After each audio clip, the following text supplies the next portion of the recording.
Hello बच्चे लोग, कैसे आप सभी लोग। आशा करता हूँ सभी लोग अच्छे हैं। ठीक है, तो देखो मैंने आपकी अभी क्या करवाया, मैंने आपका पहला चैप्टर करवा दिया कंप्लीट, रासायनिक अभिक्रिया और समीकरण वाला। और मैंने आपको बताया था कि जो मैंने अभ्यास क्वेश्चन है वो मैं आपको करवा दे रहा हूँ, और बाकी जो उसके इंपोर्टेंट क्वेश्चन बनेंगे वो सारे मैं आपके लिए अगली क्लास में लेकर के आऊंगा। बस वही वैसा करने वाला हूँ आपके लिए। इस क्लास के अंदर हम क्या करेंगे, एक छोटी सी क्लास होगी 5 से 10 मिनट की, और शायद अगले चैप्टर का हम स्टार्टिंग भी इस क्लास से ही कर देंगे, क्योंकि हम अपना टाइम खराब नहीं करेंगे। बस अपना चैप्टर पर फोकस करना चाहिए, ठीक है ना। और हम स्टार्ट करेंगे आज से, हमारा जो नया चैप्टर वो ही हम स्टार्ट कर देंगे। और जो भी बचे हुए क्वेश्चन है, इसके इंपोर्टेंट क्वेश्चन एग्जाम की दृष्टि 2026 में आने वाले क्वेश्चन है, वो सारे के सारे आज आपको बताने वाला हूँ। ठीक है, तो उम्मीद करता हूँ आप सभी लोग अच्छे होंगे, मस्त होंगे, जबरदस्त होंगे। चैनल को सब्सक्राइब नहीं किया है तो सब्सक्राइब कर लेना बच्चों, और अपने दोस्तों के साथ में शेयर जरूर करना है, क्योंकि आपको जो बेनिफिट मिल रहा है उनको वो बेनिफिट मिल पाए। ठीक है, तो मैं उम्मीद यही करूंगा कि आप लोग सपोर्ट करेंगे, प्यार प्यार देंगे। यदि आप लोग सपोर्ट करेंगे तो मैं मोटिवेट रहूंगा और आपके लिए क्लासेज कंटिन्यू रख पाऊंगा। ठीक है, कोई कोर्स नहीं है, कोई क्लासेज, कोई मतलब कि कोई फीस नहीं है इसकी, बिल्कुल फ्री ऑफ कॉस्ट है। सारा का सारा सिलेबस हम कंप्लीट करेंगे बच्चों, बिल्कुल बेफिक्र हो जाइए, क्योंकि जो भी चीजें करनी है वो मुझे करनी है। बस आप निश्चिंत रहिए, आपको कंटेंट मिलेगा, ऐसा मिलेगा कि आप जिंदगी भर याद रखोगे कि सर आपने क्या विज्ञान में क्या करवाया था, और सारा का सारा एग्जाम में वही आया है। बस मैं यही चीज चाहता हूँ। जिस प्रकार से 2025 में भोकाल उठाया था पेपर के अंदर, साला जैसा बताया था वैसा का वैसा पेपर आया था, वैसा ही मैं चाहता हूँ 2026 में पेपर को फाड़ के आएंगे बच्चों। ठीक है ना, जैसा बताऊंगा ना वैसा का वैसा आने वाला, ये गारंटी है मेरी। जो बताऊंगा ना वैसा आपको पेपर में देखने को मिलेगा। बस मेरे को विश्वास रखिए आप लोग, मैं आपका विश्वास टूटने नहीं दूंगा। ठीक है ना, तो बच्चों देखो मोटिवेट रहने वाली कोई बात नहीं है कि बच्चों कोई कहता है कि सर मोटिवेशन दे दीजिए थोड़ी सी देर के लिए मोटिवेट हो जाए। तो बच्चों देखो कोई मोटिवेशन नहीं होता है, मोटिवेशन अपने आप खुद होता है। अपने माँ बाप की तरफ देखना चाहिए, हमें अपने माता पिता की तरफ देखना चाहिए। अब अगर हम उनकी भावनाओं को, फीलिंग्स को समझेंगे तो मोटिवेट अपने आप रहेंगे, हमें अपने आप पता लग जाएगा हमें जिंदगी में करना क्या है। ठीक है, तो देखो हमारा चैप्टर नंबर जो फर्स्ट है वो शुरू किया था हमने, और वो कंप्लीट हो चुका है। आज मैं बात करने वाला हूँ चैप्टर के कुछ इंपोर्टेंट क्वेश्चन की। सबसे पहले मैं बात करता हूँ 2025 में जो क्वेश्चन आए थे एग्जाम में, कौन से आए थे और किस प्रकार से वो क्वेश्चन बने थे, उसके ऊपर हम बात करने वाले हैं। ठीक है, तो भाई बच्चों ध्यान से देखना ना, आराम से देखना यार, एक ही चीज समझते हुए जाना है। मुझे पता है आप लोग है ना अपना ध्यान किधर और दबाए रहते हो, आपका ध्यान कहीं और ही लगा हुआ रहता है, पता नहीं कहाँ लगा हुआ रहता है यार, खोया हुआ रहता है। खैर छोड़ो, हमें क्या, आपकी जिंदगी आप जानो। हम तो आपको लास्ट में याद आएंगे, जब आपके एग्जाम नजदीक आएंगे ना तब याद आएंगे। ठीक है, 2025 में जो क्वेश्चन बने थे ना वो कौन से बने थे, जैसा कि मुझे याद है और बता देता हूँ आपको। पहला क्वेश्चन इसके अंदर बना था, जो लेड वाला क्वेश्चन है मैं लिख के लाया हूँ आपके लिए, 2 PbO वाला प्लस में सी से रिएक्शन करवाई थी इसकी। 2 PbO प्लस का सी से करवाया था रिएक्शन, तो यहाँ पर मेरे पास बना था 2 Pb प्लस का CO, 2 Pb प्लस का CO। तो इसके अंदर क्या हुआ था, असत्य कथन है। पासबुक में तो ऐसा था, लेकिन आपको एग्जाम में कैसे दे दिया, असत्य नहीं है निम्न के लिए। अब इसमें दे दिया कि जो कार्बन है वो अपचेत हो रहा है, उपचेत हो रहा है, कार्बन अपचेत हो रहा है, CO2 अपचेत हो रहा है और Pb उपचेत हो रहा है। तो यहाँ पर CO2 को तो बोल दिया इसने अपचयित, और जो Pb है उसको बोल दिया अपचयित। तो इसके अंदर ये वाला ऑप्शन है ना, ये आपका सही होने वाला है।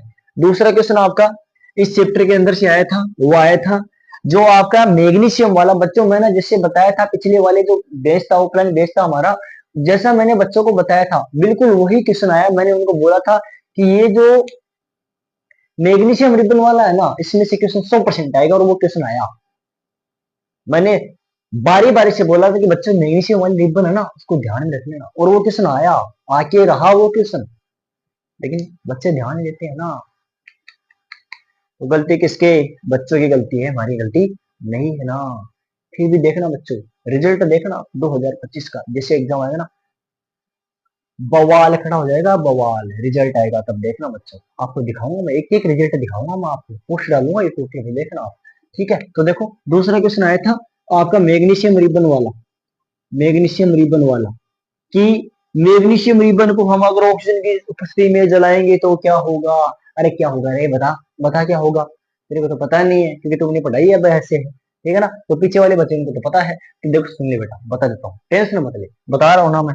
देखो जैसे में मैग्नीशियम रिबन है, ये मैग्नीशियम क्या होती है बच्चा, धातु होती है। क्या होती है रे, धातु होती है। इसकी मैं कराऊंगा ऑक्सीजन के साथ अभिक्रिया, किसके साथ कराऊंगा बच्चा, ऑक्सीजन के साथ अभिक्रिया कराऊंगा। तो यहाँ पर देखो, यहाँ पर बनेंगे आपके 2MgO, मैग्नीशियम ऑक्साइड, मतलब धातु ऑक्साइड बनते हैं। मतलब अगर मैं किसी धातु की है ना अभिक्रिया को मैं अगर ऑक्सीजन से करवा देता हूँ, ऑक्सीजन से कराते हैं तो धातु ऑक्साइड बनते हैं। तो यहाँ पर देखो मैग्नीशियम एक, यहाँ पर मैं 2Mg लिख सकता हूँ, 2Mg प्लस का O2 बराबर 2MgO, क्योंकि Mg भी दो, Mg भी दो, ऑक्सीजन भी दो, ऑक्सीजन भी दो। समझ में आ गया बच्चों, ऐसा क्वेश्चन आया था। अब या तो ये प्रश्न तो इनका एग्जाम में ये पूछा गया, लेकिन आपको इस प्रकार देगा ना तो क्या दे सकता है कि बताओ बच्चों कि मैग्नीशियम रिबन को जलाने से पहले साफ क्यों किया जाता है। सोचने वाली बात है ना, सोचने वाली बात है ना बच्चों। तो देखो याद करो, इसका उत्तर याद कैसे करना है कि मैग्नीशियम रिबन को जलाने से पहले साफ इसलिए किया जाता है क्योंकि जैसे ही यह ऑक्सीजन के संपर्क में आता है तो इसके ऊपर ऑक्साइड की परत चढ़ जाती है, और यह ऑक्साइड की परत इसके जलने में परेशानी उत्पन्न करती है, जिससे क्या होता है मैग्नीशियम जो होता है उसकी सतह काली पड़ जाती है। इसलिए इसे पहले से साफ करके जलाते हैं ताकि इसका दहन आसानी से हो सके। या उसके बच्चों दहन आसानी से हो सके। ये आ गया समझ में आपके, ये आ गया 10 क्वेश्चन ये आया था। तीसरा क्वेश्चन आया था बच्चों इसमें से कि कौन सी अभिक्रिया, जो आपके टाइप है ना, टाइप ऑफ रिएक्शन, विस्थापन अभिक्रिया, द्विविस्थापन अभिक्रिया, उष्मा क्षेपी, उष्मा शोषी, ये है ना उस अभिक्रिया में से एक क्वेश्चन आया था। 100% इसको याद कर लेना बच्चों। और इस बार भी ऐसा ऐसा क्वेश्चन आपको आने वाला है, मिलने वाला है।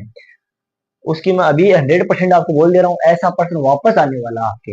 एक प्रश्न आपका आया था बेटा संसारण से संबंधित आया था, संसारण से संबंधित आया था बच्चा, किससे संबंधित आया था रे, संसारण से संबंधित है। अब देखो बच्चों को घुमा दिया कि भाई देख तांबा है ना, तांबा जो कॉपर है, उसको मैं क्या करूंगा बच्चा, उसको मैं एक जगह पर रख दूंगा और वो क्या होगा, पड़े पड़े पड़े पड़े उस पर रंग लगा गया। अब पता नहीं चला कि वो क्या हो गया और उसका तांबे का कॉपर ऑक्साइड बन गया। तो बच्चे सोचे कि पता नहीं क्या हो गया। तो बताओ वह प्रक्रिया कौन सी है जिसमें वो कॉपर ऑक्साइड बन गया। तो बच्चा देखो अगर मैं बात करूं, देखो ये तांबा था, अब मैंने इसको बाहर रख दिया तो ये O2 के संपर्क में आ गया ना, तो इसका क्या बनेगा, कॉपर ऑक्साइड तो बनेगा ना। वही धातु वाली बात होगी ना इसमें भी। अरे वही हुई कि नहीं हुई ना, अरे हुई ना। देखो धातु वाली ऑक्साइड, अब देखो जंग लगाना क्या होता है, ऑक्साइड की परत होती है, ऊपर ऑक्साइड की परत चढ़ जाती है ना, तो वो रंग उसका चेंज, कलर चेंज हो जाता है। तो बच्चों देखो प्रश्न देखो कैसे घुमा दिया। ये प्रश्न किसका आया था बच्चों, संसारण का आया था। किसका आया था रे, संसारण का क्वेश्चन आया है। किसका आया था, संसारण का। ये क्वेश्चन आया था संसारण का। एक क्वेश्चन आया था बच्चों इसके अंदर, मैग्नीशियम वाला करवा दिया मैंने, संसारण वाला करा दिया, धातु तो हाँ ये वाला क्वेश्चन एक आया था। ये क्वेश्चन आपका ये आया था बच्चों, ये H2 गैस वाला, H2 गैस वाला क्वेश्चन आया था। इसमें भरमार लगे बेटा क्वेश्चन की, मतलब समझो छोटे छोटे क्वेश्चन, बड़ा क्वेश्चन नहीं आया था, सारे के सारे छोटे क्वेश्चन आए थे। इसके अंदर पैटर्न गड़बड़ा गया बच्चों, 2 नंबर का आएगा, 1 नंबर का, सब गड़बड़ा गया। छोटे छोटे क्वेश्चन डाल दिए उसने। देखो H2 गैस निकलती है तो इसमें क्या बताया था, कोई धातु ले ली, धातु पर उसने क्या डाला, HCl अमल डाला, तो कौन सी गैस निकलेगी भाई, उसने बोला H2 गैस निकलेगी।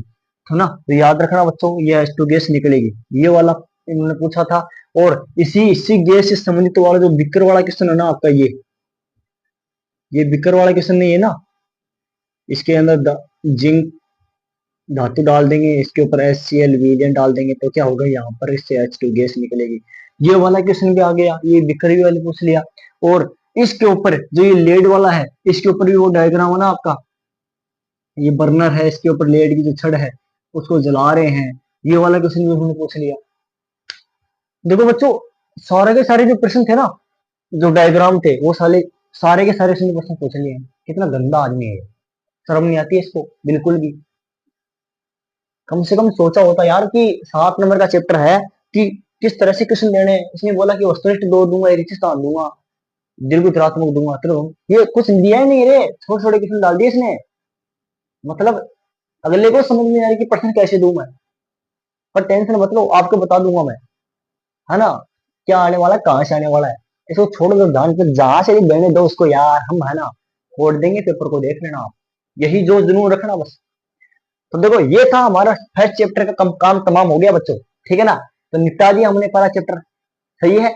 अब आपकी जिम्मेदारी है कि आपको याद करना है, ठीक है ना। अब देखो मैं थोड़ी याद करने आऊंगा घर पर बैठे यार, और देखो बात कर रहा हूँ सिलेबस को कवर करना ना, एक दिन में आप कवर कर सकते हो। देखो कैसे करना है, जैसे देखो ये बुक ले ली, आपने नोट्स बना लिया, आप क्या करना है, अब ऐसे ले लोगे और उस पर आपको ऐसी चादर डालनी है, कोई भी एक कपड़ा लेना, जैसे एक बार वेट करना, मैं आ रहा हूँ।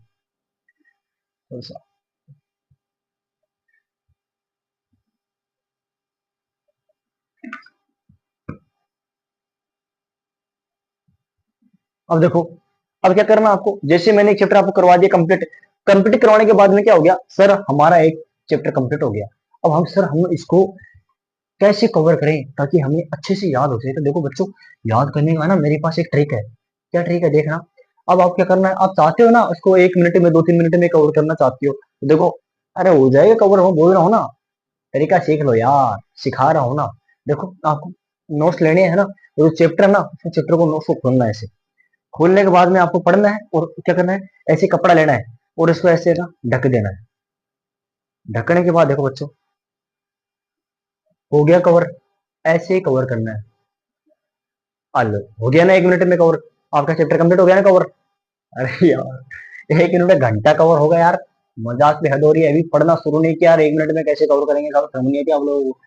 तो बच्चों देखो, टाइम सफिशियंट है हमारे पास, आराम से पढ़ना आपको, ठीक है ना। ये हमारा चैप्टर नंबर फर्स्ट कंप्लीट हो गया है और हम शुरू करते हैं, थोड़ा सा आपको इंट्रो देते हैं चैप्टर नंबर 2 जो है उसका, आपको बता देते हैं कि चैप्टर नंबर जो 2 है वो एसिड बेस वाला, अम्ल क्षार वाला है, वो किस प्रकार से आने वाला है। अंक नंबर 7 का आने वाला है, एक एक प्रश्न आएंगे पूरे, वस्तुनिष्ठ, अतिल उत्तरात्मक, लघुत्तरात्मक, उदरी उत्तरात्मक, और टोटल 7 नंबर का आएगा। तो लिख लो बच्चों, अभी स्टार्ट कर देते हैं, थोड़ा सा स्टार्ट कर, थोड़ा समझा देता हूँ आपको इसके अंदर क्या करना है।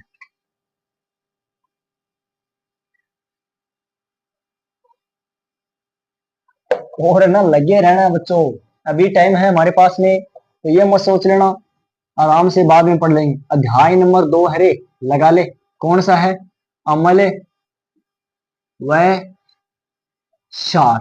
अब एसिड एंड बेस है, अब एसिड एंड बेस जो चैप्टर है वो आपका इंपोर्टेंट है। कितने नंबर का है अब मैं बताऊंगा आपको, मैंने पिछले वाले में अंक नहीं बताए थे ना, इसमें बता रहा हूँ।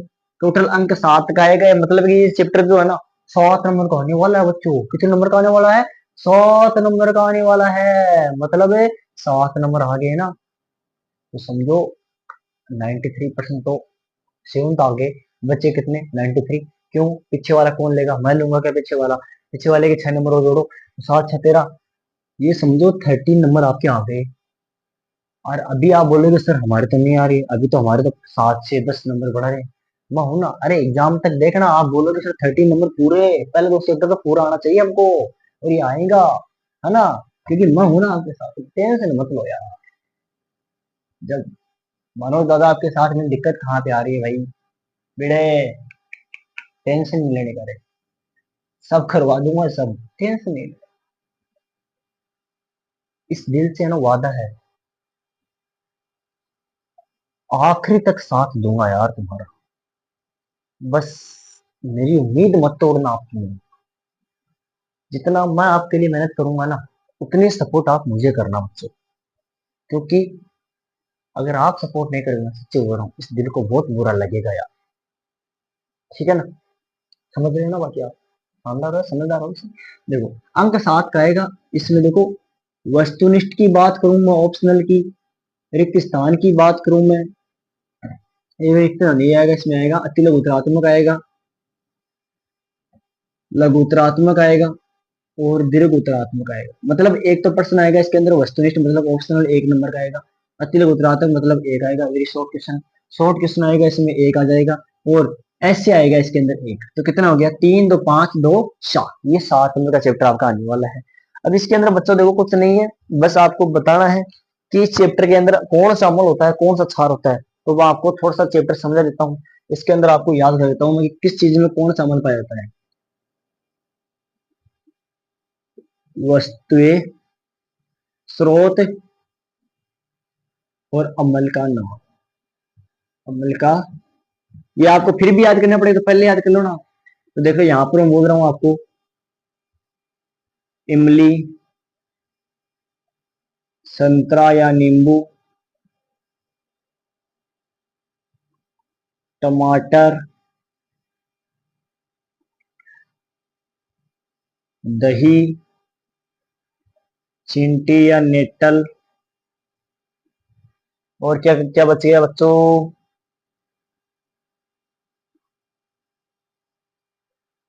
स्रोत हो गया टमाटर, नींबू, टमाटर, दही, चिंटी, नेटल। और एक और बच गया सिरका, सेब। बस इतना पढ़ लोगे ना बहुत है। पहले लिख लो इनका। टार्ट्रिक अम्ल, कौन सा अम्ल है बच्चों इसके अंदर? अरे टार्ट्रिक एसिड पाया जाता है। नींबू, इसमें पाया जाएगा बच्चा सीट्रिक एसिड। कौन सा एसिड? सीट्रिक अम्ल। कौन सा बच्चों? सीट्रिक अम्ल। टमाटर में पाया जाएगा बच्चों ऑक्जेलिक। कौन सा? ऑक्जेलिक अम्ल। कौन सा बच्चों? ऑक्जेलिक अम्ल। दही में आएगा बच्चों लैक्टिक अम्ल। कौन सा? लैक्टिक अम्ल। चिट्टी या नेटल के डंके में कौन सा आएगा? फॉर्मिक या फिर मेथेनोइक। कौन सा अम्ल बच्चों? मेथेनोइक अम्ल। सिरका में कौन सा आएगा? एसिटिक अम्ल। कौन सा बच्चों? एसिटिक एसिड मतलब एसिटिक अम्ल। और सेब में पाया जाएगा बच्चों मेलिक अम्ल। कौन सा? मेलिक अम्ल है। अब देखो याद कैसे करना है, याद अच्छे से करना बच्चों। इजी है, आसान तरीके से देखना। अगर आपको बच्चों देखो अम्ल याद नहीं हो रहे हैं तो एक छोटी सी शॉर्ट ट्रिक में बता रहा हूँ, आपको याद रखना बच्चों, जिंदगी भर याद रहेगी आपको। इसलिए मैं चैप्टर बताने से पहले आपको सिर्फ आपको ये ट्रिक बता रहा हूँ, इसको याद कर लेना। ऐसे ही हम ट्रिक वाइज पढ़ेंगे भाई, अगले चैप्टर में पढ़ेंगे ना, सारे के सारे ऐसे ही पढ़ाऊंगा आपको, टेंशन मत लो आप। देखो याद कैसे करना है। स्रोत भाई अम्ल किसमें कौन सा पाया जाता है वो ध्यान से देखना है। इमली, इमली जैसे कहाँ पर लगती है? वो पेड़ पर लगती है। आप पेड़ पर हम क्या करते हैं, जैसे पेड़ से गई और पेड़ से ये ले भाई, उस पर क्या करी? उस पर लकड़ी मारी हमने। लकड़ी जैसे ही मारी हमने तो क्या हुआ, वो गिरी हमारे सर पर आकर के। कहाँ पर गिरी? सर पर। और राजस्थानी भाषा में सर को क्या बोलते हैं? टाट है। क्या बोलते हैं रे? टाट। और जैसे वो टाट में आकर गिरी ना, वो इमली टाट में आकर गिरी ना, तो बच्चा क्या करेगा रे? रोएगा। तो टाट रिक क्या होगा भाई? टाट मतलब टाट में, रिक मतलब रोना। टाट रिक भाई, इमली कहाँ पड़ी? सर में पड़ी। तो इमली कहाँ हो गया? टाट्रिक में। याद हो गया बच्चों। ऐसा है दूसरा देखो, संतरा नींबू। अब जैसे हम संतरा नींबू बाजार से लाते हैं और छील करके ऐसे खाते हैं ना, चूस चूस करके, तो क्या होता है? सी सी की आवाज करते हैं ना, क्यों करते हैं भाई? तो सी सी की आवाज मतलब सीट्रिक, सीट्रिक, सीट्रिक अम्ल। कौन सा अम्ल पाएगा इसमें? सीट्रिक अम्ल पाया जाता है। अब देखो बच्चों टमाटर, टमाटर में क्या होता है रे? ओक जेलिक अम्ल। कौन सा बच्चों? ओक जेलिक अम्ल। कौन सा बेटा? ओक जेलिक अम्ल। ये याद करना पड़ेगा आपको। दही में, दही में देखो हम, आप जानते हो हमारी दादी जो होती है, हमारी नानी जो होती है, बताते हैं पहले होता है क्या होता था जब दादी दादी दही डालो, मारवाड़ी भाषा बोलती है, ले टिक, एक टिक जा और टिक के ले, बर्तन में डालती दही, फिर बोलते लेके खा ले, ले टिक और खा ले। तो ले टिक जा मतलब ले टिक जा और ले टिक जा। और क्या खा ले बेटा? दही खा ले। तो दही में क्या पाया जाएगा? लेक्टिक अम्ल। कौन सा पाया जाएगा बच्चा?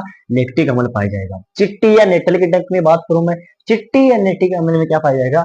मेथेनोइक अम्ल, फॉर्मिक अम्ल। जैसे ही चिट्टी खाती है ना आपको, चिट्टी का डंक लगता है, नेटल का डंक लगता है, क्या होगा? फोर में से नहीं निकला, क्या करते हो?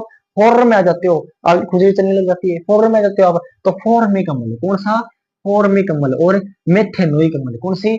मेथेनोइक अम्ल। बच्चा कौन सा पाया जाएगा? मान मेथेनोइक अम्ल पाया जाए। लास्ट बच्चों सिरका, और सिरका में आ जाए एसिटिक अम्ल। क्यों जाए? एसिटिक अम्ल। सिर को दर्द आदमी का क्यों है? एसिडिटी हो जाए। क्यों जाए? एसिडिटी जब आदमी का होगा लग जाए, शरीर के अंदर एसिडिटी जब होती है तो क्या होता है? सिर का दर्द होता है। क्या होता है? सिर का दर्द होता है। और सिर का मतलब सिर का एसिडिटी होती है, मतलब एसिडिटी अम्ल। क्या होता है? एसिडिक अम्ल। सेब, अब सेब जो कहाँ मिलती है बच्चों? मोल में मिलती है। कहाँ मिलती है? मोल में मिलती है। और मोल में क्या होता है? प्रदूषण के कारण क्या होती है? गंदी होती है, मेली हो जाती है। तो क्या हो जाएगा? मेली का अम्ल। क्या पाया जाता है बच्चा सेब में? मेली का अम्ल। तो उम्मीद करता हूँ ये सारे के सारे अम्ल तो थारो याद हो गया ना, ठीक है ना? याद होगा ना? અહીંયા का ये शानदार तरीका मैं थाने अगला चैप्टर बताऊंगा। ये पूरे चैप्टर दो को पाठ तो मस्त है, शानदार है, अति शानदार ट्रिक समझाऊंगा थाने मैं। बहुत बढ़िया चैप्टर है और 7 नंबर आपका हाथ में होगा थारे। ये चैप्टर कंप्लीट करेंगे ना, हाँ, तो कंप्लीट करने के बाद में 7 नंबर थारे मुट्ठी का माही मान लीजिए तो, ठीक है ना? तो देखो बस सपोर्ट करना थाने। और ये चैप्टर पूरा करवा दिए मैं, मतलब कि चैप्टर पूरा भी है नहीं, इंट्रोडक्शन करवा दिया पूरा, बाकी चैप्टर तो बोलो पड़ेगा बाकी बच्चा कहते समझ लो थे, ठीक है ना भाई? 2 4 क्लास लानी है वहां भी, क्लास पर करने के बाद में वही आगे इंट्रोडक्शन डालांगा, ठीक है? तो उम्मीद करो थारा ये वीडियो समझ में आया, क्लास में क्या बताया समझ में आ गो, ठीक है ना? और एक बात हमेशा याद रखियो, अगर सपोर्ट करेगा ना तो कल दिन से 7 दिनों में और एग्जाम में बहुत बेहतरीन परसेंट करके आओगे, तो बेहतरीन पेपर था वो बेहतरीन से परिणाम देगा, ठीक है? इसी उम्मीद के साथ में हम मिलना काल अपन, Ram Ram. All the best बच्चों, तैयारी में लगे रहना, रिवाइज जरूर करना है इसको, कल जब आओगे तो रिवाइज करके आना। All the best, good bye.